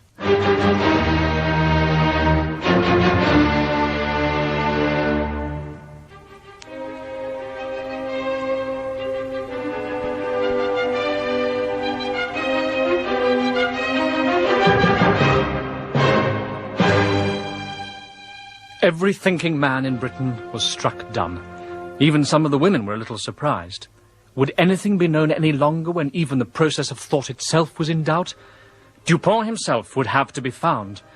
So for this feature tonight, we decided that someone dynamic was needed, and we looked about for a young man who might really, at last, be able to get to the bottom of Georges Dupont, metaphorically speaking. We established a nationwide search for the person to search for the truth behind Dupont. Multilingual, philosophical, and witty was the brief. The man we found was Gerald Steele, writer and sports commentator in the Northeast for over 20 years, co-presenter of the Yorkshire TV series Duvet, and a great friend of Andrew Lloyd Webber. Gerald Steele.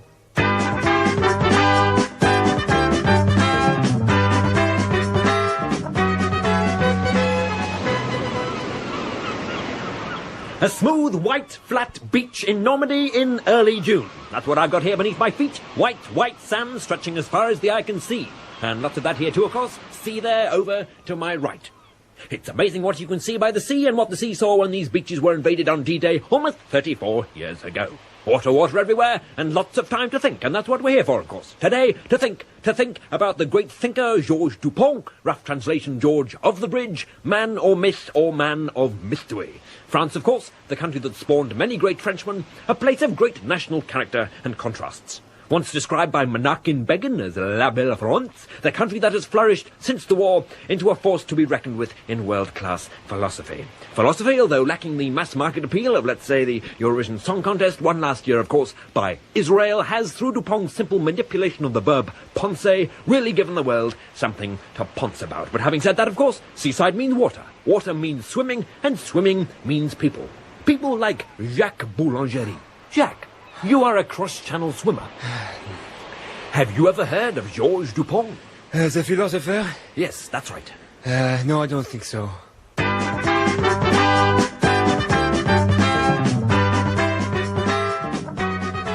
trail to Dupont was a long and arduous one that took over 2 long and arduous months. In most villages I passed through, the reaction was long and very similar. Bonjour, barman. Bonjour, monsieur. Avez-vous du vin ordinaire?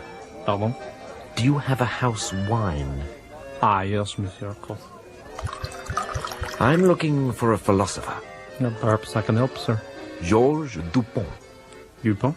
Je pense que je pense. Il y a 10 ans, depuis quelqu'un avait l'état c'était à dire cette... He explained that it was nearly 10 years since anyone had dared to utter that clause in public, and then only at the cost of the poor man's life.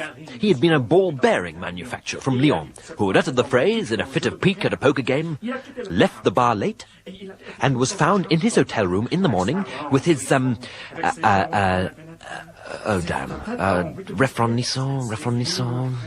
something to do with raw meat. Oh, God. Well, anyway, it had been pretty nasty, so I'd better watch out.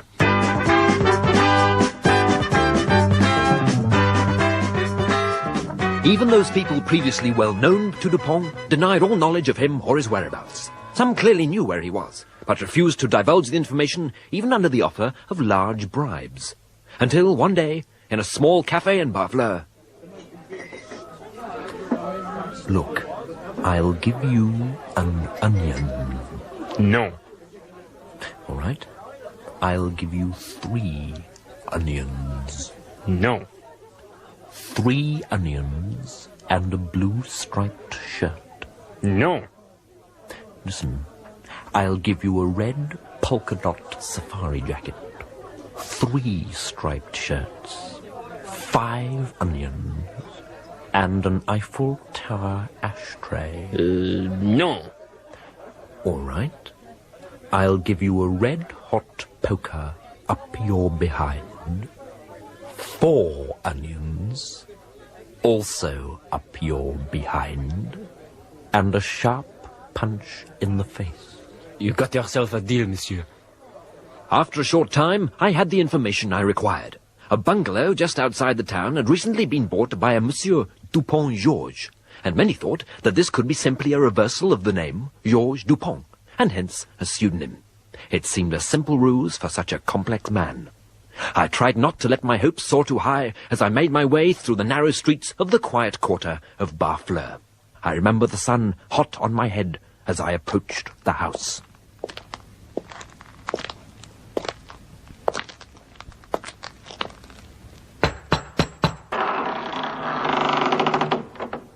The door fell open on its own accord, and I saw before me an almost bare room, in the corner of which sat a forlorn, emaciated man, dark circles under his eyes, his hands hanging limp. Perched on his head was a dark blue beret, through a hole in which protruded a mop of curly black hair. I approached him cautiously. "Good afternoon." Hello. Do you want to listen to my radio? No, it's all right, thanks. Okay. Tell me, does someone called Georges Dupont or Dupont Georges live here? Here we are ready Yes to make fancies with gastronomics. I beg your pardon? Today, aujourd'hui, Yes we are describing no. coq au pain. No, I mean, what do you mean? Paper, Andy? Yes, No? he does Somebody live here. give Andy a piece of No, paper. he doesn't live Right. here. We are ready to kick Clear off. as mud. Stop me if you have heard it before. You want to know or about if you Georges think you could Dupont? tell it better. But although my name is Georges Dupont, Kilograms you of don't best want to roast know end about of me. cock is pounded to death I on this don't great quite get that. block of walnut. my mother used to... Although my name is Georges Dupont, you don't want to know about me. No, I mean, I don't understand. Sir, I am the son of Georges Dupont. Where is your father?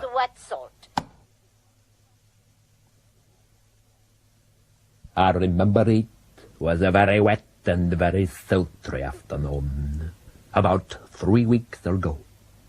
The rain was falling steadily, pattering gently on the brick-red rooftops, over which the mist hung low and menacing. I remember I was filled with remorse in the atmosphere of that far-off afternoon, as I gazed forlornly down onto the deserted market square, through the leaded panes of my father's bedroom window. Because my father was dying of a brain hemorrhoid, and he had only a few hours to live.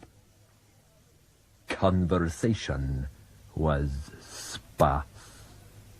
"My father," I said, after a lot of sparse, "the long-range weather forecast says this rain's going to go on for another 2 or 3 weeks. "Yes," he said, laughing quietly to himself, "but I don't think I'm going to be here to see much of it." "No," I said, the doctor said you were as good as dead." It looked as though we were going to part on the best of terms, when suddenly he grabbed me by the arm and pulled me down onto the bed, pressing his octogenarian lips to my listed ear. "My son," he said. "My father," I observed politely. "My son," he resumed, "I am dying, and have not very long to live. But you are young, and you have the rest of your life in front of you." "Yes." I said, "Don't interrupt," he said. "I want you to take my beret." And he pulled it out from beneath his pillow. "Wear it at all times. As you may have noticed, it has a hole in it." "A hole?" I said. "A hole," he confirmed, "through which you can remember me by. All my life long, this beret has brought me the best of luck and good fortune, and now I want you to have it. With your mother to look after, I think you may need it. Don't forget, a rolling stone is worth 2 in the bush. That is what life is all about. Too many brothels spoil the cook. You've got to take the bull by the horns and blow them as hard as you can. Come, blow your horn," said little Bo Peep, "and the cow's in the middle." Suddenly his voice faltered, and his eyes glazed over. Luck seemed to have deserted him and gone to take the early bath. I asked him if he had a final request. He tightened his grip on my forearm and whispered painfully into my ear, "Don't tell your mother." Then he fell back onto the bed, cracking his skull on the headboard. Blood began to dribble shamelessly down his face, through the sheets and onto the mistress. He lay very still and very quiet. The whole house went suddenly very quiet as a nightingale whose vocal cords had been sat upon. Georges est mort. Et no more. Oui, et no more.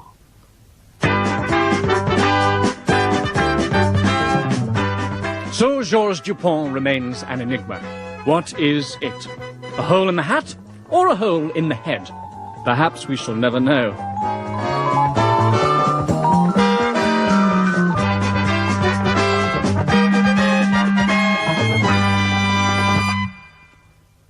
We'd like to express our thanks for help in the making of this programme to Monsieur Aubry Chanteur of French Radio, Georges Dupont le Deuxième, Jacques Boulangerie and the Mayor of Barfleur, the Radio Times Hulton Picture Library, the Northern Ireland Dance Orchestra, the French Embassy in London, Stephanie de Gaulle, the British Embassy in Paris, the Lyon Chamber of Commerce, the trustees of the Palace of Versailles, Trust Maison Forte, and Baron Camembert. Gerald Steele would like to be a member of the Royal Shakespeare Company. The Atkinson People featured Rowan Atkinson, Hugh Thomas, Peter Wilson and Hilda Kreisman. It was written by Rowan Atkinson and Richard Curtis and produced by Griff Rhys-Jones. Very good. Oh, he's tremendous. I rate him very highly. He's an enigma. Way out there on his own. Really, the sort of... Lovely, lovely. Yes, very nice. Very good. Never heard of him. Have I? I like his costume. Oh, very good. I think he's wonderful. I think he's such a charming young man, and he dresses so well and everything. I think he's really beautiful, Barry. He's well dressed. He's clean. Well, sometimes anyway. I think the people of this country are sick and tired and fed up to the back teeth of having these so-called pop singers shoved down their throats. This week sees the release of Barry Good's new album, Change of Life, a 58-record set. This album, which describes his new way of life as a very, very rich tax exile, but also looks back over the thoughts and events of a lifetime, is already confidently expected to be a great milestone in pop history. We take this opportunity to look back over the career of the man once described as the Pope of Pop. The Barry Good Story. Few people would have foreseen what a treasure house was in store at the first appearance in August 1963 of Barry Good and the Do-Gooders. The track was called Summer. Hey! Summertime comes back again, time to be rude. Out on the special beaches, kids are in the nude. They don't care about tradition, the old cans and can'ts. They take off the old school tie, they take off their pants for... Oh, summer. Oh, the sun is out. Oh, summer. Oh, time to horse about. All the girls will dig me now, they'll get that summer feeling. All the chicks will say wow, wow, because my back's all peeling. And it's oh, summer. Oh, 'cause it's June. Garbage you may say, and garbage they did say. That weekly music press chose to pick out this new young weakling for crucifixion. I hope this man gets crucified soon. New Musical Express. Listening to this new record by Barry Good and the Do-Gooders, 2 words spring to mind. Jesus Christ. Melody Maker. Summer is the sort of record that gives weather a bad name. Billboard. Such biblical references, however, did little to dampen the fiery squib of the then young Barry. And not too far away, beneath a Morris Minor in a small car repair shop in Putney, there was a man who heard Summer and believed. His future manager and mentor, Bill Reed. Yeah, well, I mean, obviously I knew the record was dreadful, you know, but, I mean, there was something there, you know, that certain je ne sais pas. I mean, I don't know what it was, but I just knew there was something there. So I got in touch, and first I told him, get rid of that band. And he said, no, they're my friends. And I said, look, do you want me to push your ugly face back? And he said, not really, thanks. I think I'll be better off without that band, you know. So I said, right, clever boy. So we disposed of them, and from then on it was plain sailing. Barry also remembers. Barry, when you sacked the band in that year, well, presumably after that it was plain sailing for you, was it? Well, it was, yeah. Yeah, it was plain sailing from then on. The move was harsh. The whole band was dropped in one fell swoop, with the exception of lyricist and lead guitarist Bobby Carlyle. But Barry claims it was all very amicably effected. Was it, an amicable parting? Amicable. Yeah, it was. We spoke to the band and found them not so sure. Did success spoil him? Yeah. Did success spoil him? No. Ah. Once a jerk, always a jerk. Did success spoil Barry Good? Yeah, I knew Barry Good. I used to be in his band. But did success spoil him? Who, Barry? Yes. Yeah, I knew Barry Good, for Christ's sake. I used to be in his band. I used to be in Barry Good's band. Oh, my God. But Barry Good's band was no more. Bobby Carlyle agreed to have his name left out of the new band's title, so the duo became known as Barry Good. With sharpened scalpels, the critics sat awaiting his new release. But, sedentary as they were, it caught them below the belt. The last record I brought out, you critics slammed it. Like Father, Son, and Holy Ghost, you people damned it. Well, you're entitled to your opinions as far as they go. But before you speak again, there's something you should know. Life ain't easy for a pianist without a hand. Life ain't easy when your legs refuse to stand like mine. Life ain't easy when you've just got 1 year to live. Even so, I gave you all I could give. Sha-la-la, la-la-la, la-la-la-la-la-la. The record was an overnight sensation and rocketed to the top of the charts. Barry suddenly found himself stood at the forefront of the popular heroes, and criticism of him moved towards incoherency. Do you like Barry Good? Barry. Madam, how do you feel about Barry Good? But Barry, like so many artists, did not rest easy in his newfound fame. The band lineup was still not exactly what he wanted. You then fired more and more members of the band, didn't you, Barry? Yeah, I did, yeah. Finally, I felt I had to fire Bobby. Why, Barry? Well, I don't want to be unkind, but the fact is that the older we got, the more I realised how stupid Bobby in fact was. He was a very stupid person, and I think on reflection that this could be sensed in some of our early numbers. Your final song with Bobby as lyricist was in fact called Stupidity. Yeah, that's right, yeah. It was a sort of a tribute to Bobby, really. How do you think... excuse me. How do you think Bobby took the split? Oh, I think he took it very well. Very well. He never mentioned them, but I felt sure he did have other plans up his sleeve all the time that he was eager to get on with. You were, of course, one of the pallbearers at the funeral. Yeah, that's right. It was a great honour, and it was great to see the big knobs turning up to pay their respects. It was indeed the start of a whole new era for Barry. The teenage idol turned into the adolescent Aristotle. His new album was called simply Coal. Yeah, I was on a sort of a coal trip in '68. It was funny because I was sort of in love with it. You know, you looked at it and it was so shiny and black and filthy and useful. Yeah. You know, it was that whole scene, that whole usage syndrome that really got me. It's great. And the album cover concept was pretty innovative for the time, wasn't it, Barry? Black, yeah. Completely black. The record as well, though I think that had been done before.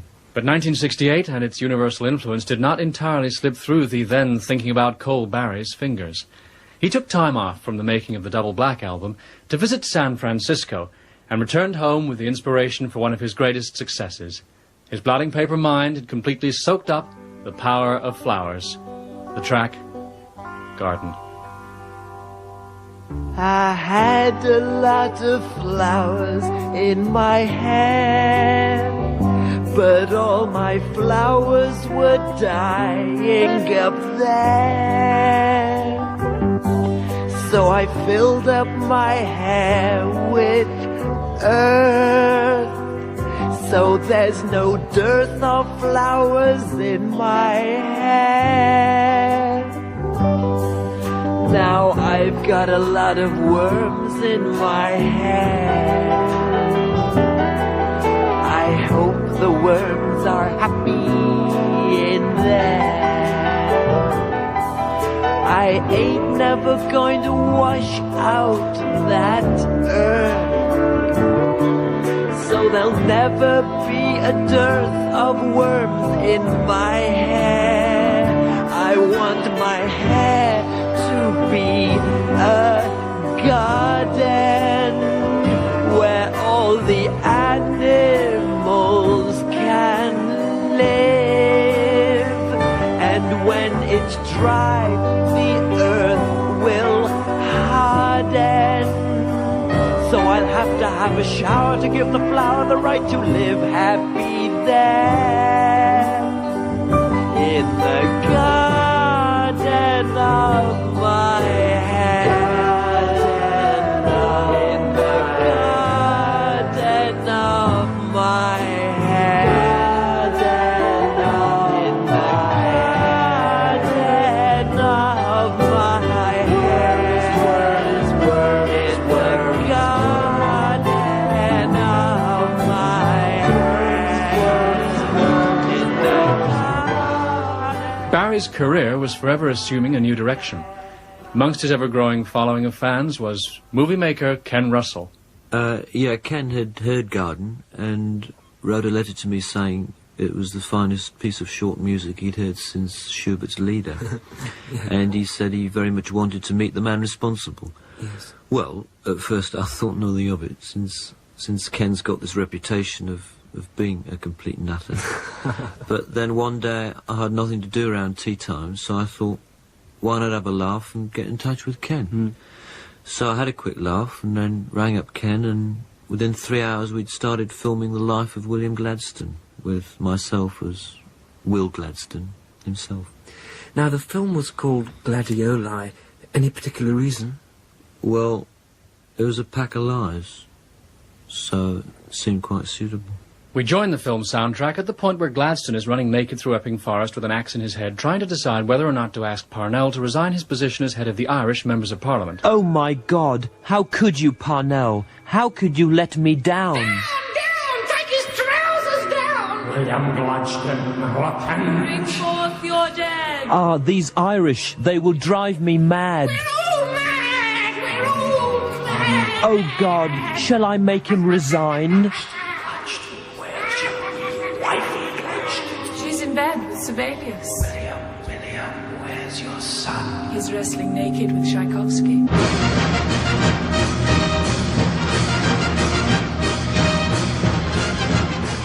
Tchaikovsky's mad, aren't we, really? Yes, I'm mad. Ooh, but so's Beethoven. He's also mad.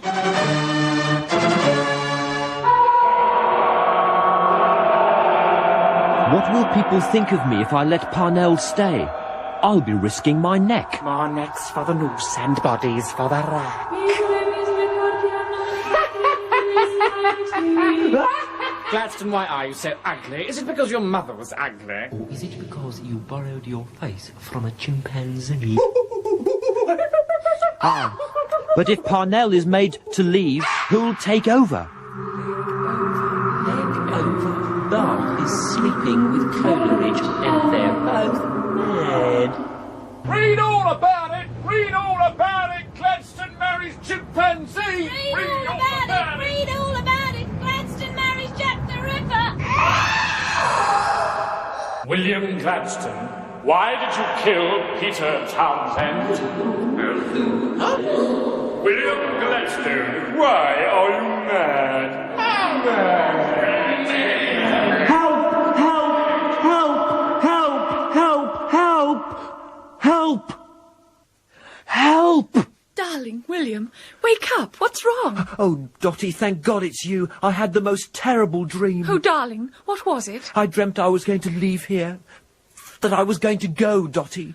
You'll never go, Dotty, darling. I'll always be with you. Don't ever go, Dotty. No, I won't go, Dotty. Oh, thank God. God, how I love you. Oh, how I love you.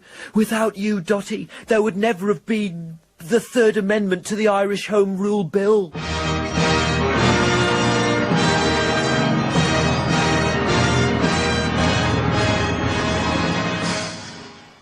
The film was a big failure, and Good's performance was universally pilloried. A travesty, The Times. A travesty, The Telegraph. A gross travert, The Guardian. Didn't the failure discourage you, Barry? No. Yes. Well, no, it was a great milestone in my career, because it opened my eyes to classical music. Yes, and your next record certainly took the public by surprise. Yeah, Funky Nocturne. That's right, Funky Nocturne.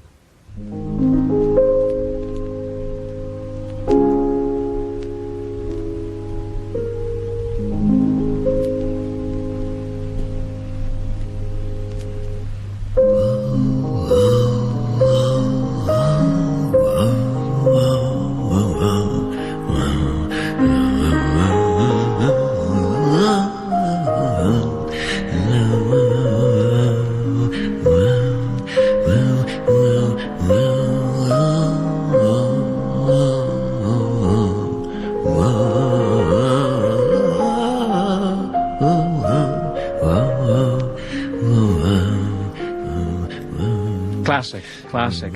Funky Nocturne was a turning point in Barry's career. He turned backwards. For a period of a year and a half, his obsession with classical music led to a string of misses, with such tracks as Lasagna Verdi, Boogie Bach, and Poking About with Prokofiev.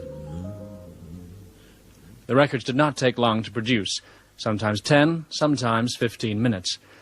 In his spare time, Good turned back to movies. Ken Russell offered him the part of Debussy in his remake of The Winslow Boy, but Good turned it down for a part in the filming of the classic story of life in the English countryside, The Haytime of My Youth.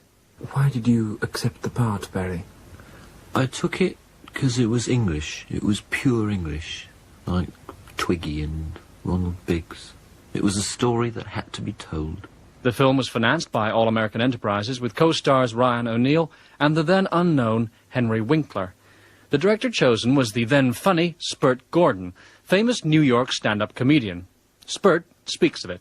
Yeah, The Haytime of My Youth was a hell of a story. Set in East Anglia, it set out to show Barry as the young farmer's boy trying to come to terms with his own ego. It was a pretty corny story, not a grain of truth in it, you know. Television had plans to turn it into a serial, but a man with a combine harvester stuck on his head, but it never came off. He had a lot going for him. I used to go to the bank for him. My wife went for him with an axe.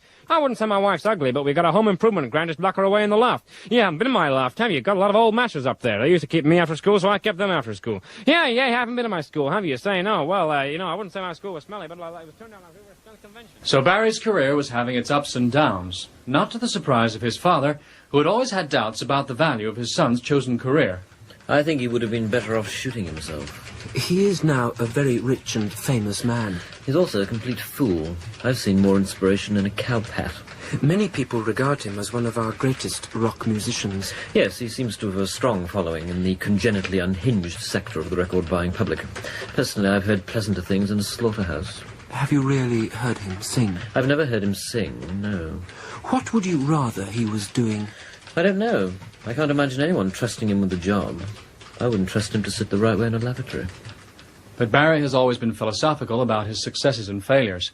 In his trying to carve a career out of the rock industry, he realizes his chisel has been frequently blunted. Barry, you would agree that in your attempts to carve a career for yourself, the chisel has been frequently blunted. Yeah, but this is the business. In particular, it's rock music. Were the Beatles a strong influence? Well, yeah, the Beatles. But the Beatles were, well, you know, everything really. Yes. Gods in a way. And you know... Yes, go on. Well, it's just that... Well, I was in a hardware shop in Hampstead about 3 years ago. I was looking for a bath plug. I don't know what for. And this little red Mini pulls up, and Paul gets out and walks straight into the shop and asks for some pan cleaners. Oh, yes. I don't know why. And the chap, the man, says, I haven't got any. So he goes out of the shop. And as he passed me, he looked deep into my eyes, and he said, well, I'll better try somewhere else then. Story of his life, really. Story of all our lives. I can't help thinking why, you know, why? Why didn't that man have those pan cleaners? Paul could have been composing a classic song to bring joy into the hearts of millions, and instead he was looking out for kitchen utensils. I mean, it's horrific, really. It makes you want to be sick, the waste. It's like Hiroshima. But as for Barry himself, waste of talent is something he can never be accused of. Apart from his own records, he has made many numerous guest appearances on the records of others, always adding his own peculiar brand of egoism, as in his classic session drumming in '73 on Jim Grover IV's song, I Think It Is the Latter. The old-time country and western singer's comeback single after his fourth heart attack turned into another of Good's vehicles. Oh, is it me? Or is it you? And does it really matter? Oh, is it hate? Or is it love? I really think it is the latter. The thing about the way we lived was how we worked it out.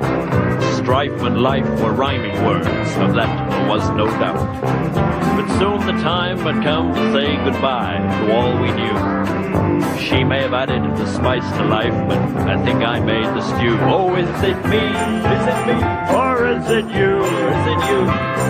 And does it really matter? Oh, is it hate? Or is it hate? Or is it love? I really think it is the latter. To stay with me, she said she'd climb to the top of the Eiffel Tower. She only had the one leg, though, so I never did allow her. It's just not cricket, she used to say. You men, you're all the same. But you know, I provided all the balls, it's just she never played the game. Oh, is it me? Or is it you? And does it really matter? Oh, is it hate? Or is it love? I really think it is the latter.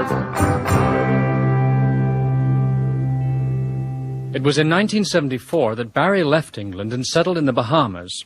The inevitable tax problems? Well, yes and no. But the people who talk money in the music business, I don't really rate them, you know. It's so, you know, who's to say? Yes. It's very difficult, you know. All I can say is that money has made me richer. I mean, the pundits are always screaming, you know, a third of the world is starving. But I get hungry, you know. I'm hungry now. Are you hungry? Yes, I am a little. So, having money doesn't mean you don't get hungry. I mean, money isn't everything. It's fulfillment and love and friendship that really matter. I mean, if these people who are starving could only grasp that, maybe they'd stop bellyaching and start living full and meaningful lives. Barry's private life has always been something of a mystery. We spoke to Miss Terry Fielding, a girl whose name has often been featured next to his in the pages of the popular press. Miss Fielding, you knew Barry in his younger days, is that right? Actually, I'd prefer not to talk about it. Did you know him well? I'd prefer not to talk about this. He meant so much to me, and yet... No, please don't ask me any more questions. Just how close were you? Please, no more. Would you actually say that you were, let's say, intimates? Oh, my God. Please don't ask me about him. Even lovers? Stop, you wicked man! You both shared a house for 20 months. Any comment? Help! If yes, what was it like? If no, why not? Oh! Another person we spoke to about the private Barry was his old school friend and early competitor, George Hudd. George, how do you feel about Barry Good? Well, he's good. But, you know, ask him to fix someone's teeth and what would happen? Disaster. Yes, he can play music, of course, no one's denying that. But, you know, ask him to perform a vasectomy, and what would he get? I'll tell you what you get. A bloody mess, that's what you get. I mean, he's not a qualified surgeon, is he? Is he? I mean, he's not a priest. He's not an accountant, is he? I mean, he's not a zoologist or an expert in bacterial sciences. I mean, is he? Is he? You know, I mean, what's all the fuss about? That's what I'd like to know. He can't speak Swahili. He's not an expert in jungle warfare or faith healing. I mean, is he? Well, no, he's not. No, he's not. That's what I'm saying, you see. He's not the managing director of Marks and Sparks. He didn't do the set designs for Peter Brook's Midsummer Night's Dream. I mean, did he? Oh, no, he did not. He's not an Olympic gymnast, is he? Is he? No. So you know, so what about him? So bloody what? Barry Good is not many things. But his talent, sheer dynamism of thought, and his compassion for all things will forever be remembered as reasonably worthwhile qualities. After 15 albums, Barry Good has now realized what may be his definitive work, Change of Life. The others have all just been LPs. Change of Life is my first long-playing record. The album set has, he says, restated his whole philosophy about things. It includes many tracks which already seem certain to be imprinted on the highway of pop classics, others which will be remembered for never having quite got off the slip road, and others which are instrumentals. But one track which is already assured of its place in pop history is Barry's new live version of his song, Despair, which took him to the top of the charts and the core of people's hearts in 1970.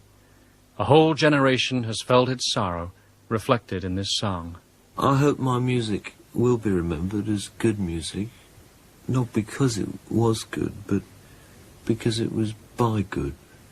And perhaps, who knows, that makes it good. I mean, quite frankly, who's to say? Thank you very much. You've been very kind. We'd like to finish with this last one. It's one you might remember.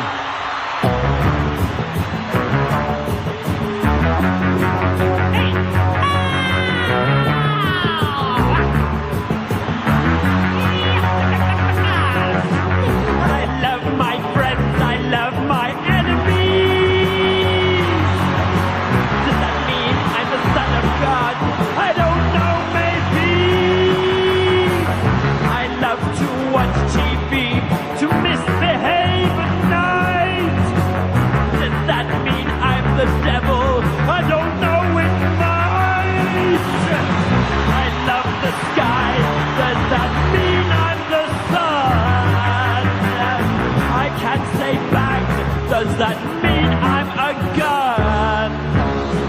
I love strawberry jam. Does that mean I'm a bun? I don't know, my friends, do you? So we have not got a clue. So we have not got a clue. So we have not got a clue. So we have not got a clue. Don't know where I'm going. I don't know where I've been. My hair's a mess, my thighs are fat, my beer belly's obscene. My songs are full of meaning, I just don't know what they mean. I ask my friends who I am, they say we just could not give a damn. We just could not give a damn. We just could not give a damn. We just could not give a damn. Somebody help me, I need some aid. Somebody love me, it's years since I've been laid. Someone wants me, I need a hand to hold. Someone do something, can you hear I'm getting old? I tell my friends I'm in despair. They say, no, no, no, we don't care. No, no, no, we don't care. That's what my friends say. They say, imagine what my enemies are thinking. What about all the presents I brought you? All those songs I wrote out of sake. Think I bet some of you have used my telephone. I gave you everything I had. What I didn't have, you bought on my Barclay card. I've eaten shared baths with some of you long. Oh, gives a shit then. I've enjoyed tonight. I think you have too. Because we're bloody good. Right? Right. Good night. And thanks for your money.